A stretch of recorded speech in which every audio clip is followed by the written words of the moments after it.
ಶ್ರೀಕರನಾರಾಯಣೋ ವಿಜಯತೆ ತಮಾಂ. ಶ್ರೀಕರನಾರಾಯಣೋ ವಿಜಯತೆ ತಮಾಂ. ಶ್ರೀಕರನಾರಾಯಣೋ ವಿಜಯತೆ ತಮಾಂ. ಶ್ರೀಕರನಾರಾಯಣ ದೇವರನ್ನು ತದೇಕಾಗ್ರ ಮನದಿಂದ ಚಿಂತಿಸುತ್ತಾ ಅವರ ಅಡಿದಾವರೆಗಳಲ್ಲಿ ಭಕ್ತಿಯ ನಮಸ್ಕಾರಗಳನ್ನು ಸಲ್ಲಿಸಿ ನೇರವಾಗಿ ಕುಳಿತು ಸುಷುಮ್ನಾ ನಾಡಿಯ ಹೃದಯ ಭಾಗದ ಕಮಲದಲ್ಲಿ ಶ್ರೀಕರನಾರಾಯಣ ದೇವರನ್ನು ಲಕ್ಷ್ಮೀ ಸಹಿತರಾಗಿ ಚಿಂತಿಸುತ್ತಾ ಧ್ಯಾನಿಸುತ್ತಾ ಅರ್ಚಿಸುತ್ತಾ ಭ್ರೂಮಧ್ಯಕ್ಕೆ ಆಗಮಿಸಿ ಆಜ್ಞಾಚಕ್ರದಲ್ಲಿ ಶ್ರೀಕರನಾರಾಯಣ ದೇವರನ್ನೇ ಚಿಂತಿಸುತ್ತಾ ತೆರೆದ ಕಣ್ಣುಗಳಿಂದ ದೃಷ್ಟಿಯ ಪಥದ ಕೊನೆಯಲ್ಲಿ ಶ್ರೀಕರನಾರಾಯಣ ದೇವರನ್ನು ಪುನಃ ಪುನಃ ಅವಲೋಕಿಸುತ್ತಾ ಅವರ ಲೀಲೆಯನ್ನು, ಚರಿತ್ರೆಯನ್ನು, ಅವರ ಅವತಾರವನ್ನು ಚಿಂತಿಸುವ ಸುಕ್ಷಣವು ನನಗೆ ಈಗ ಪ್ರಾಪ್ತವಾಗಿದೆ. ತದೇಕಾಗ್ರ ಮನದಿಂದ ಅವರನ್ನೇ ಚಿಂತಿಸುತ್ತೇನೆ, ಧ್ಯಾನಿಸುತ್ತೇನೆ. ಭಕ್ತರ ಭಕ್ತಿಯು ಅಭಿವೃದ್ಧಿ ಆಗುವುದಕ್ಕೋಸ್ಕರ ಇದೇ ಶ್ರೀಕರನಾರಾಯಣ ದೇವರು ಅತ್ಯಂತ ವಿಚಿತ್ರವಾದ ಕುತೂಹಲವನ್ನು ಕೆರಳಿಸುವ ಮಹಾಕೂರ್ಮ ಎಂಬ ಅವತಾರವನ್ನು ಸ್ವೀಕಾರ ಮಾಡಿದ್ದಾರೆ. ಒಂದೊಂದು ಅವತಾರ ಒಂದೊಂದು ರೀತಿಯಲ್ಲಿ ನಡೆದರೆ ಈ ಕೂರ್ಮ ಅವತಾರ ಎಲ್ಲೋ ಕ್ಷೀರ ಸಮುದ್ರದ ಅಂತರಾಳದಲ್ಲಿ ಕುತೂಹಲ ಸಮುದ್ರದ ಕೆಳಗೆ ಗೋಚರವಾಗಿದೆ. ಅದ್ಭುತ, ಅತ್ಯದ್ಭುತ. ಯಾವಾಗ ನಮ್ಮ ಮನಸ್ಸು ಜಾರಿ ಜಾರಿ ಕೆಳಗೆ ಬೀಳುತ್ತೋ ಆಗ ನಮ್ಮ ಹೃದಯದ ಅಂತರಾಳದಲ್ಲಿ ಆ ಕೂರ್ಮಾವತಾರ ನಡೆಯಬೇಕು. ಬಿದ್ದ ಮನಸ್ಸನ್ನು ಎತ್ತಿ ಹಿಡಿಯಬೇಕು. ಅದಕ್ಕೋಸ್ಕರ ಈ ಕೂರ್ಮಾವತಾರದ ಚಿಂತನೆಯನ್ನು ಭಕ್ತಿ ಪುರಸ್ಸರವಾಗಿ ಇಂದು ಆಚರಿಸುವನಿದ್ದೇನೆ. ನನ್ನ ಮನೆಯಲ್ಲಿ ಕುಳಿತು ಈ ಕೂರ್ಮಾವತಾರದ ಚಿಂತನೆಯನ್ನು ಮಾಡಿದರೆ ಎಷ್ಟು ಫಲವು ಪ್ರಾಪ್ತವಾಗುತ್ತೋ ಅದಕ್ಕಿಂತಲೂ 100 ಪಟ್ಟು ಹೆಚ್ಚಿನ ಪುಣ್ಯ ಪ್ರಾಪ್ತವಾಗುವ ಉದ್ದೇಶದಿಂದ ಇಂದು ನೇರವಾಗಿ ನಾನು ಶ್ರೀಕೂರ್ಮ ಕ್ಷೇತ್ರಕ್ಕೆ ತೆರಳುತ್ತಿದ್ದೇನೆ. ಭುವನೇಶ್ವರ ಕ್ಷೇತ್ರದಲ್ಲಿ ಅನಂತ ವಾಸುದೇವನ ಸನ್ನಿಧಾನದಿಂದ ಮುಕ್ತೇಶ್ವರಕ್ಕೆ ಆಗಮಿಸಿ ಅಲ್ಲಿ ಕೂರ್ಮಾವತಾರವನ್ನು ಚಿಂತಿಸುತ್ತಾ ರುದ್ರದೇವರ ಮೂಲಕವಾಗಿ ಮನಸ್ಸಿನ ನಿಯಂತ್ರಣವನ್ನು, ಮನಸ್ಸಿನ ಏಕಾಗ್ರತೆಯನ್ನು ಅನುಗ್ರಹ ರೂಪದಲ್ಲಿ ಸ್ವೀಕಾರ ಮಾಡಿ ತದೇಕಾಗ್ರ ಮನಸ್ಸಿನಿಂದ ಶ್ರೀಕೂರ್ಮ ಕ್ಷೇತ್ರಕ್ಕೆ ನಡೆದು ಆಗಮಿಸುತ್ತಿದ್ದಾನೆ. ಶ್ರೀಕೂರ್ಮ ಕ್ಷೇತ್ರ ಭಾರತದಲ್ಲಿಯೇ ಏಕೈಕ ಕ್ಷೇತ್ರ, ಕೂರ್ಮಾವತಾರದ ಕ್ಷೇತ್ರ. ಭಗವಂತ ಒಂದೊಂದು ರೂಪಗಳಿಂದ ಅನೇಕ ಕ್ಷೇತ್ರಗಳಲ್ಲಿ ವಾಸ ಮಾಡ್ತಾನೆ. ಆದರೆ ಶ್ರೀಕೂರ್ಮ ಎಂಬ ಅವತಾರದಿಂದ, ಈ ರೂಪದಿಂದ ಅವನು ವಾಸ ಮಾಡುವ ಕ್ಷೇತ್ರ ಅಂದರೆ ಅದು ಶ್ರೀಕೂರ್ಮ ಕ್ಷೇತ್ರ ಮಾತ್ರ. ಕಾಕೋಳಂ ಎಂಬ ನಗರದ ಸಮೀಪದಲ್ಲಿ ಇರುವ ಈ ಶ್ರೀಕೂರ್ಮ ಕ್ಷೇತ್ರದಲ್ಲಿ ಅತ್ಯದ್ಭುತವಾದ ಐತಿಹಾಸಿಕವಾದ ಶ್ರೀಕೂರ್ಮ ಕ್ಷೇತ್ರಕ್ಕೆ ಆಗಮಿಸಿದ್ದೇನೆ. ಕೂರ್ಮ ನಾಯಕಿ ಇಲ್ಲಿ ನೆಲೆಸಿದ್ದಾಳೆ. ಮಹಾಲಕ್ಷ್ಮಿ ಸಾಕ್ಷಾತ್ ನಮ್ಮ ತಾಯಿ ನೆಲೆಸಿದ್ದಾಳೆ. ಶ್ವೇತ ಪುಷ್ಕರಣಿ ಇದೆ, ಸಮುದ್ರವೂ ಇದೆ. ಕೂರ್ಮ ಸಮುದ್ರದಲ್ಲಿ ಮುಳುಗಿ ಸಮುದ್ರ ಎಂದರೆ ಕೂರ್ಮನಿಗೆ ಬಹಳ ಇಷ್ಟ.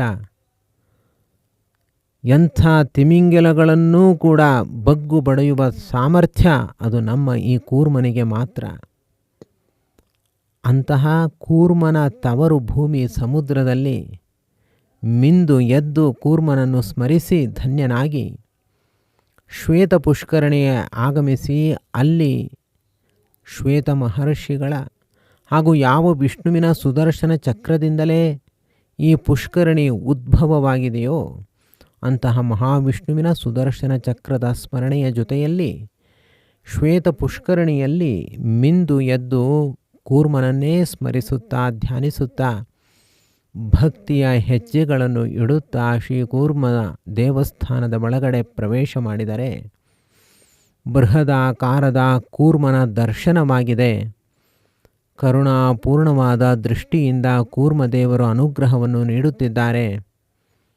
ಕೂರ್ಮ ನಾಯಕಿಯ ಜೊತೆಯಲ್ಲಿ ಆ ಕೂರ್ಮ ನಾಯಕನು ಸನ್ನಿಹಿತನಾಗಿದ್ದಾನೆ. ನಿತ್ಯವೂ 5,000ಕ್ಕೂ ಹೆಚ್ಚು ಭಕ್ತರನ್ನು ಆಕರ್ಷಣೆ ಮಾಡ್ತಾನೆ ಈ ಕೂರ್ಮ ಅಂತ ಅಂದರೆ ಇದಕ್ಕಿಂತ ದೊಡ್ಡ ಆಶ್ಚರ್ಯ ಸಂಗತಿ ಮತ್ತೊಂದು ಇರಲಿಕ್ಕೆ ಸಾಧ್ಯ ಇಲ್ಲ. ಶ್ರೀ ಕೂರ್ಮ ಕ್ಷೇತ್ರಕ್ಕೆ ಅನೇಕ ಭಕ್ತರು ಕೂರ್ಮನ ಅನುಗ್ರಹವನ್ನು ಪಡೆದುಕೊಳ್ಳುವುದಕ್ಕೆ ಇಂದೂ ಕೂಡ ಬರ್ತಿದ್ದಾರೆ. ವರ್ಷಕ್ಕೊಮ್ಮೆ ನಡೆಯುವ ಜಾತ್ರೆಯ ಸಂದರ್ಭದಲ್ಲಿ ಲಕ್ಷಾಧಿಕ ಜನರು ಆಗಮಿಸಿ ಕೂರ್ಮನ ಆರಾಧನೆಯನ್ನು ಮಾಡ್ತಾರೆ. ಅದರಲ್ಲೂ ಶನಿಪೀಡೆ ಇರುವಂಥವರು, ಶನಿದೋಷ ಇರುವಂಥವರು ವಿಶೇಷವಾಗಿ ಇಲ್ಲಿಗೆ ಆಗಮಿಸಿ ಕೂರ್ಮದೇವರ ಅನುಗ್ರಹವನ್ನು ಪಡೆದುಕೊಳ್ತಾರೆ. ಇದೊಂದು ಊಹಿಸಲು ಅಥವಾ ಇಲ್ಲಿಯ ತನಕ ಕೇಳಿರದ ವಿಷಯ. ಅದುವೇ ಈ ಕೂರ್ಮ ಕ್ಷೇತ್ರದ ಮಹಿಮೆ. ಅನೇಕ ಸಾಧಕರು ಇಲ್ಲಿ ಬಂದು ಸಾಧನೆಯನ್ನು ಮಾಡಿಕೊಂಡಿದ್ದಾರೆ. ಮಾರ್ಕಂಡೇಯ ಋಷಿಗಳ ತಪೋಭೂಮಿ ಇಲ್ಲಿದೆ. ಪರಾಶರ ಋಷಿಗಳು ತಪಸ್ಸು ಮಾಡಿದ ಐತಿಹಾಸಿಕ ದಾಖಲೆ ಇಲ್ಲಿದೆ. ವಿಷ್ಣುವಿನ ಸೇನಾಪತಿಯಾದ ವಿಶ್ವಕ್ಸೇನನು ಈ ಕ್ಷೇತ್ರದ ರಕ್ಷಣೆಗಾಗಿ ನೇಮಿಸಲ್ಪಟ್ಟಿದ್ದಾನೆ.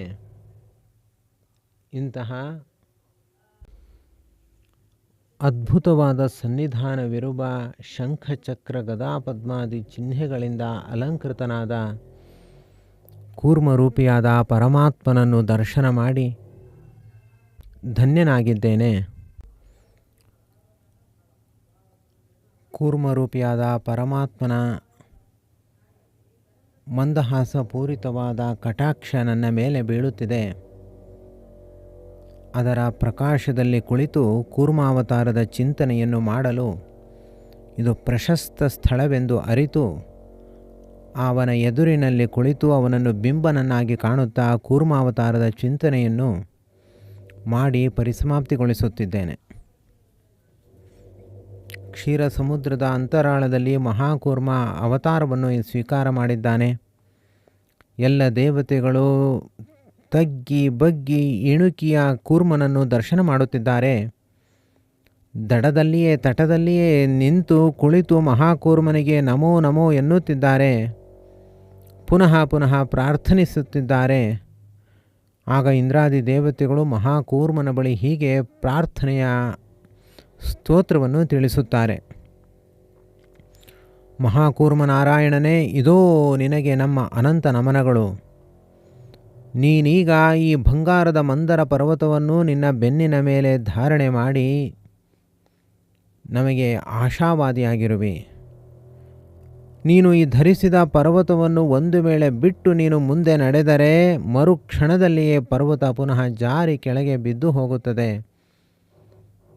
ನಾವು ಕೂಡ ಮುಗ್ಗರಿಸುತ್ತೇವೆ. ಅಮೃತವೇ ನಮಗೆ ಸಿಗದೇ ಇರುವ ಪರಿಸ್ಥಿತಿ ಉಂಟಾಗುತ್ತದೆ. ಮಹಾಕೂರ್ಮನಾದ ನೀನು ಈ ಮಂದರ ಪರ್ವತವನ್ನು ಎಂದೂ ಕೂಡ ಬಿಡದಂತೆ ಧರಿಸು, ಉದ್ಧರಿಸು. ಆಗ ಇಂದ್ರಾದಿ ದೇವತೆಗಳ ಪ್ರಾರ್ಥನೆಗೆ ಕೂರ್ಮನಾರಾಯಣನು ಉತ್ತರವನ್ನು ನೀಡುತ್ತಾನೆ. ದೇವತೆಗಳೇ, ಚಿಂತೆ ಮಾಡಬೇಡಿ. ನೀವು ಮಥನವನ್ನು ಮುಂದುವರೆಸಿರಿ. ನಿಮ್ಮ ಮಥನದ ಕಾರ್ಯ ಮುಗಿಯುವ ತನಕ, ಅಮೃತ ದೊರೆಯುವ ತನಕ ನಾನು ಈ ಮಂದರ ಪರ್ವತವನ್ನು ಧಾರಣೆ ಮಾಡಿರುತ್ತೇನೆ. ಇದು ಕೆಳಗೆ ಬೀಳದಂತೆ ಎಚ್ಚರ ವಹಿಸುತ್ತೇನೆ. ಹಾಗೂ ಈ ಮಂದರ ಪರ್ವತ ತನ್ನ ಸ್ಥಳಕ್ಕೆ ತಲುಪುವ ತನಕವೂ ನಾನು ಇದರ ಜವಾಬ್ದಾರಿಯನ್ನು ಸ್ವೀಕಾರ ಮಾಡಿರುತ್ತೇನೆ. ನಿಮಗೆ ಇದರ ಚಿಂತೆ ಬೇಡ. ನಿಮ್ಮ ಕೆಲಸದಲ್ಲಿ ನೀವು ನಿರತರಾಗಿರಿ. ಹೀಗೆ ಕೂರ್ಮರೂಪಿಯಾದ ಪರಮಾತ್ಮನು ಉತ್ತರವನ್ನು ನೀಡುತ್ತಾನೆ. ಎಲ್ಲ ದೇವತೆಗಳು ನೆಮ್ಮದಿಯ ಉಸಿರನ್ನು ಬಿಡುತ್ತಾರೆ. ಕೂರ್ಮನಿಗೆ ನಮಿಸಿ ಕೂರ್ಮನ ಅವತಾರ ಲೀಲೆಯನ್ನೇ ಚಿಂತಿಸುತ್ತಾ ಮಂದರ ಪರ್ವತವನ್ನು ಧರಿಸಿ ಮಥನದ ಕಾರ್ಯದಲ್ಲಿ ತಮ್ಮನ್ನು ತಾವು ತೊಡಗಿಸಿಕೊಳ್ತಾರೆ. ಇಷ್ಟು ರಭಸವಾಗಿ ಮಂದರ ಪರ್ವತವು ತಿರುಗಿದಾಗ ಕೂರ್ಮನ ದೇಹ ನುಚ್ಚು ನೂರಾಗುತ್ತೆ ಅಂತ ಆ ದೈತ್ಯರೆಲ್ಲರೂ ಕೂಡ ಭಾವಿಸಿಬಿಟ್ಟಿದ್ದಾರೆ. ಅವನಿಗೆ ನೋವಾಗಬೇಕು. ಅವನ ದೇಹವೆಲ್ಲವೂ ಕೂಡ ನುಚ್ಚು ನೂರಾಗಬೇಕು. ಒಂದು ಕಡೆ ಅಮೃತದ ಆಸೆ, ಮತ್ತೊಂದು ಕಡೆ ಕೂರ್ಮವೇ ನಾಶ ಆಗಬೇಕು ಎಂಬುವಂತಹ ಆಸೆ, ಹುಚ್ಚು ಮನಸ್ಸು ಆ ದೈತ್ಯರದ್ದು. ಆ ಒಂದು ಆವೇಶದಲ್ಲಿ ರಭಸವಾಗಿ ಕೂರ್ಮನಿಗೆ ನೋವು ಮಾಡಬೇಕು ಎಂಬ ಉದ್ದೇಶದಿಂದ ರಭಸವಾಗಿ ಮಂದರ ಪರ್ವತವನ್ನು ಆ ದೈತ್ಯರು ಕಡಿಯಲಿಕ್ಕೆ ಪ್ರಾರಂಭ ಮಾಡಿದ್ದಾರೆ. ಈ ಕಡೆ ದೇವತೆಗಳು ಭಕ್ತಿಯಿಂದ ಕೂರ್ಮರೂಪಿಯಾದ ಪರಮಾತ್ಮನ ಅನುಗ್ರಹವನ್ನು ಮೆಚ್ಚಿಕೊಂಡು ಸಂತೋಷದಲ್ಲಿ ಕೂರ್ಮನಿಗೆ ನೋವಾಗಬಾರದು, ಕೂರ್ಮನ ಅನುಗ್ರಹ ನಮಗೆ ಆಗಬೇಕು ಎಂಬ ದೃಷ್ಟಿಯಿಂದ ಈ ಕಡೆ ದೇವತೆಗಳು ಮಂದರ ಪರ್ವತವನ್ನು ಕಡಿಯಲಿಕ್ಕೆ ಪ್ರಾರಂಭ ಮಾಡಿದ್ದಾರೆ. ಆದರೆ ಭಗವಂತನಿಗೆ ಲವಲೇಶವು ನೋವಾಗಲಿಲ್ಲ, ಭಾರವಾಗಲಿಲ್ಲ. ದೇವತೆಗಳ ಭಕ್ತಿಯ ಪಾಶದಿಂದ ಬದ್ಧನಾದ ಆ ಕೂರ್ಮ ಆನಂದವನ್ನು ಅನುಭವಿಸ್ತಾನಂತೆ. ಬೆನ್ನಿನ ನವೆ ಹೋಗಲಾಡಿಸುವ ಕೆರೆತದಂತೆ ಅವನಿಗೆ ಸಂತೋಷ ಆಗುತ್ತಂತೆ. ತಮುತ್ಥಿತಂ ವೀಕ್ಷ್ಯ ಕುಲಾಚಲಂ ಪುನಃ ಸಮುದ್ಯತಾ ನಿರ್ಮಥಿತುಂ ಸುರಾಸುರಾಃ ದಧಾರ ಪೃಷ್ಠೇನ ಸಲಕ್ಷ ಯೋಜನ ಪ್ರಸ್ತಾರಿಣ ದ್ವೀಪ ಇವಾ ಪರೋ ಮಹಾನ್. ಆ ಕೂರ್ಮ 1,00,000 ಯೋಜನದ ವಿಸ್ತಾರದಲ್ಲಿ ಇದ್ದ, ಮತ್ತೊಂದು ದ್ವೀಪದಂತೆ ಕಾಣಿಸುತ್ತಿದ್ದ. ಇಂತಹ ಮಹಾಕೂರ್ಮ ಮಂದರ ಪರ್ವತವನ್ನು ಹೊತ್ತು ಮುಂದಿನ ಕಡೆತಕ್ಕೆ ಕಾರಣನಾದ. ಸುರಾಸುರೇಂದ್ರೈರ್ಭುಜವೀರ್ಯವೇಪಿತಂ ಪರಿಭ್ರಮಂತಂ ಗಿರಿಮಂಗಪೃಷ್ಠತಃ ಬಿಭ್ರತ್ತದಾವರ್ತನಮಾದಿಕಚ್ಛಪೋ ಮೇನೇಂಗ ಕಂಡೂಯನಮಪ್ರಮೇಯಃ. ಒಂದು ಕಡೆ ದೈತ್ಯರು ಮತ್ತೊಂದು ಕಡೆ ದೇವತೆಗಳು ತಮ್ಮ ಭುಜಗಳ ಸಂಪೂರ್ಣ ಪರಾಕ್ರಮವನ್ನು ವಿನಿಯೋಗ ಮಾಡಿ ಮಂದರ ಪರ್ವತದಿಂದ ಮಥನವನ್ನು ಮಾಡುತ್ತಲೇ ಇದ್ದಾರೆ. ಅಚಿಂತ್ಯವಾದ ಪರಾಕ್ರಮವುಳ್ಳ ಕೂರ್ಮನಿಗೆ ಇದರಿಂದ ಕಂಡೂಯನ ಮೇನೇಂಗ ಕಂಡು ಯನಮಪ್ರಮೇಯ, ಬೆನ್ನಿನ ನವೆ ಹೋಗಲಾಡಿಸಿದ ಕೆರೆತದಂತೆ ಭಾಸವಾಗಿದೆ. ಹೀಗೆ ಸಮುದ್ರದ ಕಡೆತ ರಭಸವಾಗಿ ಮುಂದೆ ಮುಂದೆ ಸಾಗಿದೆ. ದೇವತೆಗಳು ಬಾಲವನ್ನು ಹಿಡಿದಿದ್ದಾರೆ, ಮುಖದ ಭಾಗವನ್ನು ದೈತ್ಯರು ಹಿಡಿದಿದ್ದಾರೆ. ಪರ್ವತದ ಧಾರಣೆಯನ್ನು ಕೂರ್ಮರೂಪಿಯಾದ ಭಗವಂತ ಮಾಡಿದ್ದಾನೆ. ಈಗ ಮತ್ತೊಂದು ವಿಕೆಟ್ ಬಿತ್ತು. ಈಗ ವಾಸುಕಿ ಸಂಪೂರ್ಣವಾಗಿ ಸೋತು ಹೋಗಿದ್ದಾನೆ. ಮಂದರ ಪರ್ವತ ದೃಢವಾಗಿ ಕೂರ್ಮನ ಬೆನ್ನಿನ ಮೇಲೆ ನಿಂತಿದೆ.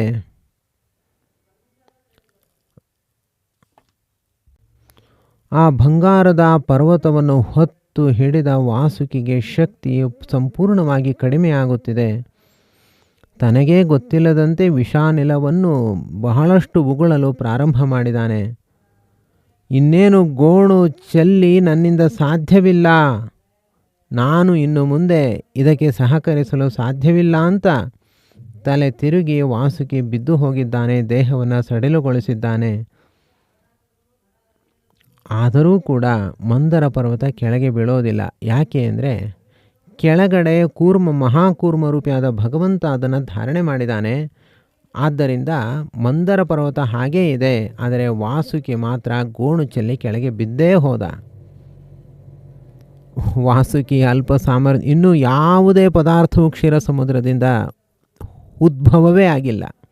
ಅಷ್ಟರಲ್ಲಿ ವಾಸುಕಿ ಬಿದ್ದಾಗ ಭಗವಂತ ಪುನಃ ಎದ್ದು ಬರುತ್ತಾನೆ. ಆ ವಾಸುಕಿಗೆ ಅನುಗ್ರಹವನ್ನು ಉಂಟು ಮಾಡ್ತಾನೆ. ತನ್ನ ಅಮೃತಮಯವಾದ ಹಸ್ತಗಳಿಂದ ವಾಸುಕಿಯ ದೇಹವನ್ನು ನೀವಿದ್ದಾನೆ. ವಾಸುಕಿಗೆ ಆದ ಗಾಯಗಳೆಲ್ಲವೂ ಕೂಡ ಇದರಿಂದ ಮಾಯವಾಗಿವೆ. ಆಯಾಸವೂ ಕೂಡ ಪರಿಹಾರವಾಗಿದೆ. ಆದರೆ ವಾಸುಕಿಗೆ ಧೈರ್ಯ ಇಲ್ಲ.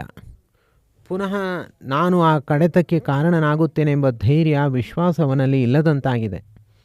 ಆಗ ಶ್ರೀಮನ್ನಾರಾಯಣನು ವಾಸುಕಿಯ ತರವೇ ಒಂದು ದೊಡ್ಡ ದೇಹವನ್ನು ಸ್ವೀಕಾರ ಮಾಡುತ್ತಾನೆ.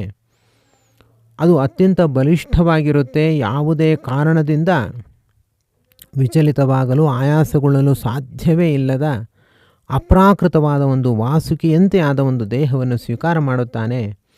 ಅಷ್ಟೂ ದೇಹವನ್ನು ವಾಸುಕಿಯ ದೇಹದ ಒಳಗೆ ಪ್ರವೇಶ ಮಾಡುತ್ತಾನೆ.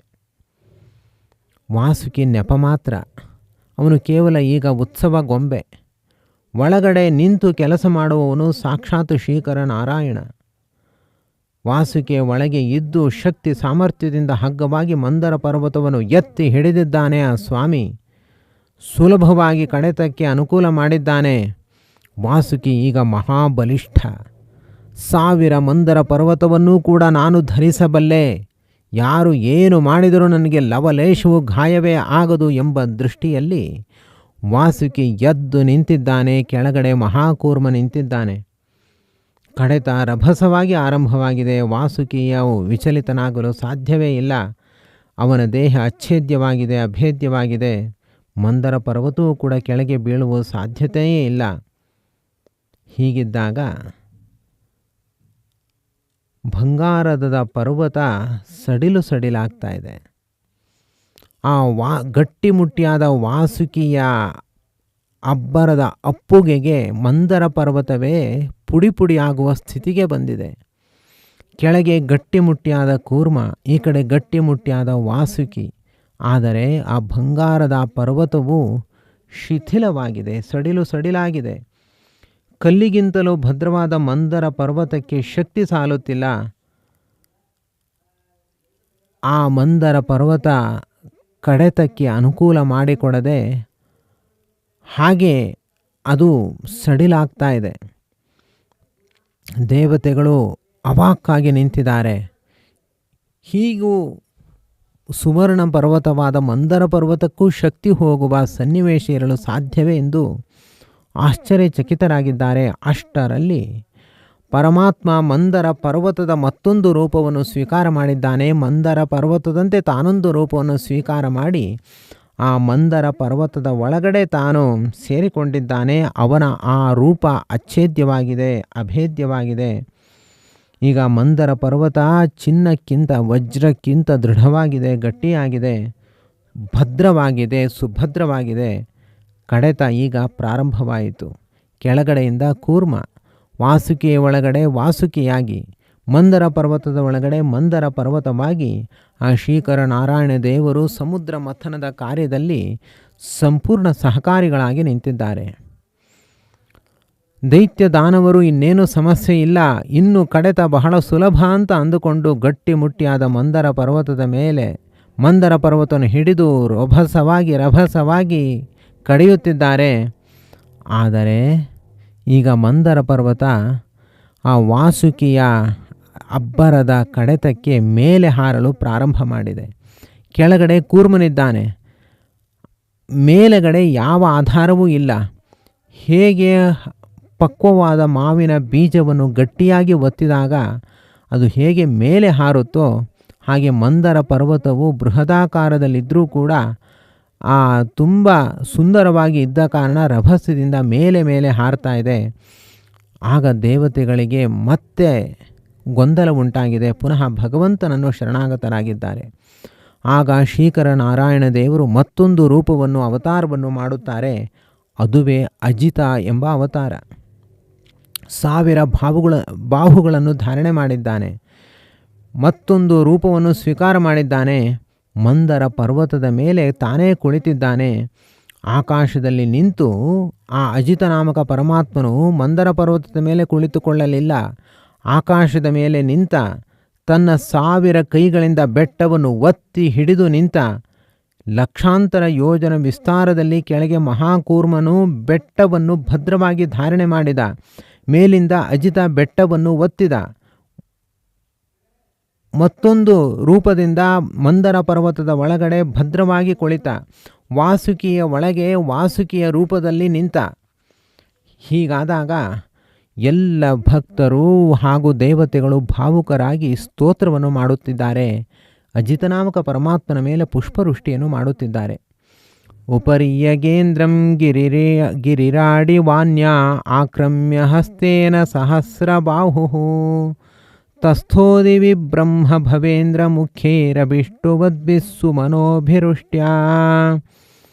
ಈಗ ಪರಮಾತ್ಮನ ಸಂಪೂರ್ಣ ಸಹಕಾರದಿಂದ ಮೇಲೆ ಕೆಳಗೆ ನಡುವೆ ಹಾಗೂ ಹಗ್ಗದಲ್ಲಿ ಪರಮಾತ್ಮನ ಪ್ರವೇಶದಿಂದ ದೇವಾಸುರರ ಬಲ ಹೆಚ್ಚಾಗಿದೆ. ಮಹಾಪರ್ವತದಿಂದ ಕಡೆತವನ್ನು ತುಂಬ ವೇಗವಾಗಿ ಪ್ರಾರಂಭ ಮಾಡಿದ್ದಾರೆ. ಉತ್ಸಾಹ ಉಲ್ಲಾಸಗಳಿಂದ ಮಥನವನ್ನು ವೇಗವಾಗಿ ಮಾಡುತ್ತಿದ್ದಾರೆ. ಆದರೆ ಸ್ವಲ್ಪವೇ ಸಮಯದಲ್ಲಿ ಇಬ್ಬರು ಪಕ್ಷದವರು ಆಯಾಸಗೊಂಡು ತಲೆನೋವು ಬಂದು ಮೂರ್ಛಿತರಾಗಿ ಕೆಳಗೆ ಕುಸಿದು ಬಿದ್ದಿದ್ದಾರೆ. ಎಲ್ಲ ದೇವತೆಗಳು ಕುಸಿದು ಬಿದ್ದರು. ಆ ಕಡೆ ದೈತ್ಯರು ಕೂಡ ಕುಸಿದು ಬಿದ್ದರು. ಕೋಟಿಗಟ್ಟಲೆ ಸಂಖ್ಯೆಯಲ್ಲಿರುವ ದೇವತೆಗಳು ಅಸುರರು ಆಯಾಸಗೊಂಡು ಕ್ಷೋಭೆಗೆ ತುತ್ತಾದರು. ವಾಸುಕಿಯ ಸಹಸ್ರ ಮುಖಗಳಿಂದ ಶ್ವಾಸದ ಬೆಂಕಿ ಹೊರಗೆ ಚಿಮ್ಮುತ್ತಾ ಇದೆ. ಅಸುರರ ಮೈಕಾಂತಿ ಕಪ್ಪಿಟ್ಟಿದೆ. ಪೌಲೋಮ, ಕಾಲೇಯ, ಬಲಿ ಮೊದಲಾದವರು ಕಾಡ್ಗಿಚ್ಚಿನಲ್ಲಿ ಸುಟ್ಟು ಹೋದ ವೃಕ್ಷದ ಕಾಂಡದಂತಾಗಿದ್ದಾರೆ. ದೇವತೆಗಳು ವಾಸುಕಿಯ ಶ್ವಾಸಾಗ್ನಿಯಿಂದ ಮೈಕಾಂತಿಯನ್ನು ಕಳೆದುಕೊಂಡಿದ್ದಾರೆ. ಕವಚ, ಮುಖ ಎಲ್ಲವೂ ಕೂಡ ಬೂದು ಬಣ್ಣಕ್ಕೆ ತಿರುಗಿವೆ. ಈಗ ಪುನಃ ದೇವತೆಗಳು ಆ ಮನಸ್ಸಿನಲ್ಲಿಯೇ ದೇವರನ್ನು ಶರಣಾಗತರಾಗಿದ್ದಾರೆ. ಆಗ ಅಜಿತರೂಪಿಯಾದ ಭಗವಂತ ಮೋಡಗಳಿಂದ ಮಳೆಯನ್ನು ಸುರಿಸ್ತಾನೆ. ಮೇಲ್ಗಡೆಯಿಂದ ಸಮುದ್ರದ ಅಲೆಗಳ ಸಂಪರ್ಕದಿಂದ ತಂಪಾದ ಗಾಳಿಯನ್ನು ಕೂಡ ಬೀಸ್ತಾನೆ. ಅದು ಅಮೃತದ ಮಳೆ. ಎಲ್ಲರಿಗೂ ಕೂಡ ಸಮಾಧಾನವಾಗುತ್ತೆ. ಮೊದಲಿನಂತೆ ಶಕ್ತಿಯನ್ನು ಹೊಂದುತ್ತಾರೆ. ಗಾಯಗಳನ್ನು ಪರಿಹಾರ ಮಾಡಿಕೊಳ್ತಾರೆ.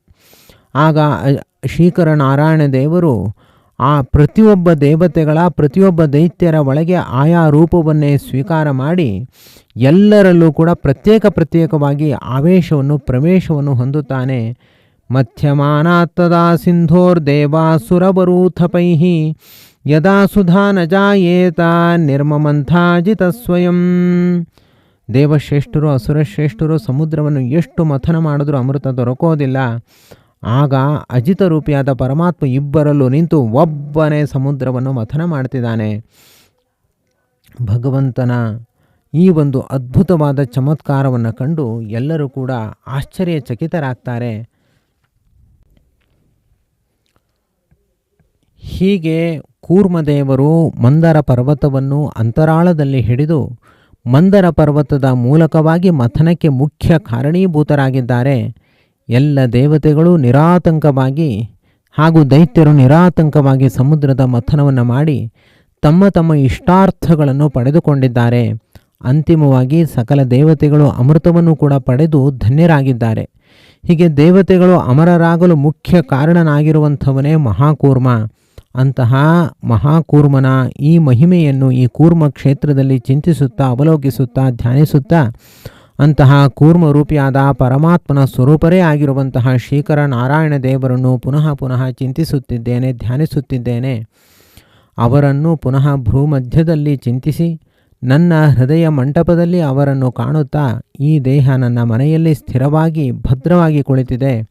ನನ್ನ ದೇವರ ಮನೆಯಲ್ಲಿಯೂ ಕೂಡ ಶ್ರೀಕರ ನಾರಾಯಣ ದೇವರನ್ನೇ ಚಿಂತಿಸುತ್ತಾ ಕೂರ್ಮ ಕ್ಷೇತ್ರದಲ್ಲಿ ಮಾಡಿದ ಈ ಕೂರ್ಮಾವತಾರದ ಚಿಂತನೆಯನ್ನು ಅವರ ಪಾದಕಮಲಗಳಲ್ಲಿ ಭಕ್ತಿ ಕುಸುಮವನ್ನಾಗಿ ಸಮರ್ಪಣೆ ಮಾಡುತ್ತಿದ್ದೇನೆ.